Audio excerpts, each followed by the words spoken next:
సంక్రాంతి పండుగ సందర్భంగా హైదరాబాద్ విజయవాడ జాతీయ రహదారిపై వాహనాల రద్దీ దృష్ట్యా అన్ని జాగ్రత్తలు తీసుకుంటున్నామని రోడ్లు భవనాల శాఖ మంత్రి కోమటిరెడ్డి వెంకటరెడ్డి తెలిపారు. ఈ నేపథ్యంలో చిట్యాల వద్ద 65వ జాతీయ రహదారి పనులను పరిశీలించారు. గత ఏడాది చిట్యాల వద్ద వాహనాల రాకపోకలకు అంతరాయం ఏర్పడిందని, దీంతో ఈసారి ప్రత్యేక ఏర్పాట్లు చేస్తున్నామని వివరించారు.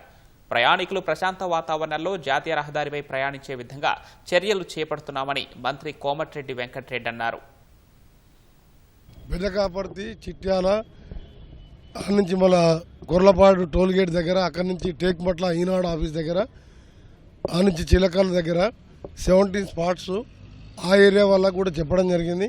వనస్థలిపురం, హయత్ నగర్, అబ్దుల్లాపూర్ మెట్ దగ్గర కూడా, రామోజీ ఫిలిం సిటీ దగ్గర, చౌటుప్పల్ భువనగిరి కలెక్టర్కి సంబంధించి అబ్దుల్లాపురం చౌటుప్పల్లో కూడా ఇప్పటికే పనులన్నీ కూడా క్లియర్ చేయడం జరిగింది.